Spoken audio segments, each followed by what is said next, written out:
And we're back at it, Mets fans. How's it going, everybody? It's your guy, Wardy, and we're breaking down the latest victory in Mets land as they take down the Phillies finally after what was a god-awful performance yesterday. Of course I was in attendance. I'm 0-2 seeing the Mets and the Phillies over the past week. That just means Wardy simply cannot be attending Mets-Philly games this year. I understand. But what I also understand is that the Mets needed a rebound victory, and they needed a huge one, and that is exactly what they got here. All thanks to guys Mr. Francisco Alvarez, Brandon Nimmo, and even Pete Alonso. And let's not forget, a little bit of Luis Angel Acuna continue to be that guy.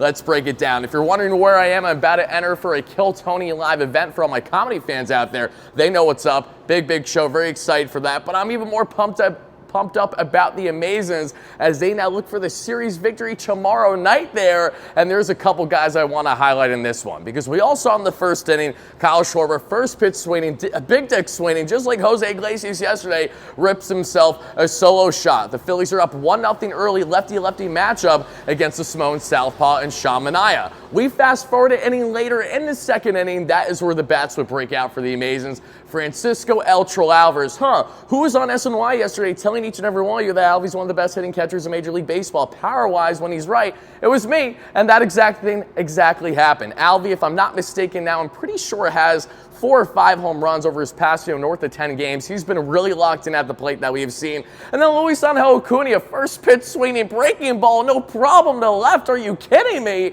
What hasn't this kid done for this Mets team? Francisco Lindor, we have a positive update that we're going to break down later in the show on him. And even with Lindor expected to be back in the coming days now, what are you going to do with Acuna? Because he's playing so effing good right now. Elite defense at short. He can steal bags. He's a high flyer. He might be short, but that is not stopping him from dominating things in Mets land right from the jump. The swing is so much like Ronnie. He isn't Ronald. He's Luis Angel Acuna. I don't want to hear the nonsense about him being the little brother. He is him, and he's going to be something special for the Mets beyond this 2024 shortened season now because he's only been here for a small sample size. The Mets take a 2-1 lead there. Sadly, we would see Nick Castellanos rip one, which tells me what happened. That was a tragedy in the world today as he tied the ball game there with a home run to make it 2-2. Sean Manaea looked very sharp throughout this outing, and that led him all the way to the 7th inning that we saw where Sean had himself a final line of 7 innings of 3 earned run baseball for his final start there at Citi Field. It got a standing O, rightfully so,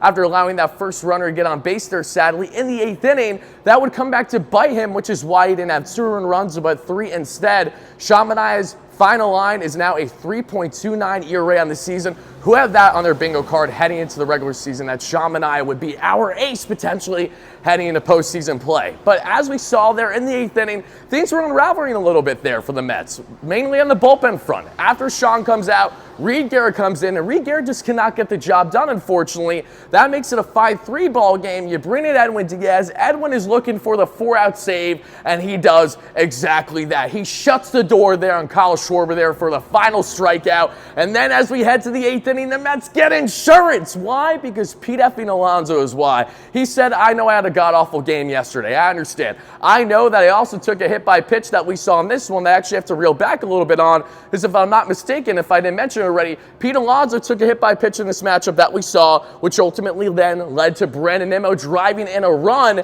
And then we fast forward there for the final run scored by the Mets in this matchup would be, yes, and the Polar Bear Pete poking one to drive in the Mets' 6th run of the ball game. They would go on and they would take this one, and this would be massive. And if I said already earlier in the show that it was a 5-3 final, it is a 6-3 final. So my apologies there, everybody. But very excited about this amazing victory here. The bullpen was a little shaky, obviously. Reed Garrett couldn't get the job done there, but Sean Manaea held the fort down. The Mets, when it came to hitting and scoring position, and Pete Alonso, I don't care that it's a bloop. He's doing 2-out hitting with runners in scoring position. This is what this Mets team needs to have consistent success, and now they look for that series victory. And why do I feel fairly optimistic about it? Because yes, I know it's on ESPN coverage, which I know very few of you are excited about. We all love Gary, Keith, and Ron, but we are excited about the fact that it's not a Sunday day game, it's a night game. So on that front, we're going to root high in Mets land to secure that series victory. Let's take 3 out of 4. Edwin Sugar Diaz shutting the door, putting the foot down as he always does.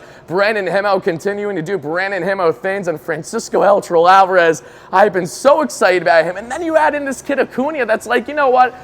Francisco Lindor is great and all, an MVP caliber player. Let me just go out there and continue the MVP caliber pace at shortstop. That is what I'm loving so much about this amazing Mets team, and hopefully they continue to have a victorious matchup there tomorrow night against the Phillies. Thank you all so much for watching. Let me know your initial reactions and thoughts down below, and stay tuned as we'll be back live tomorrow with our latest coverage on all things Mets. Thank you, guys.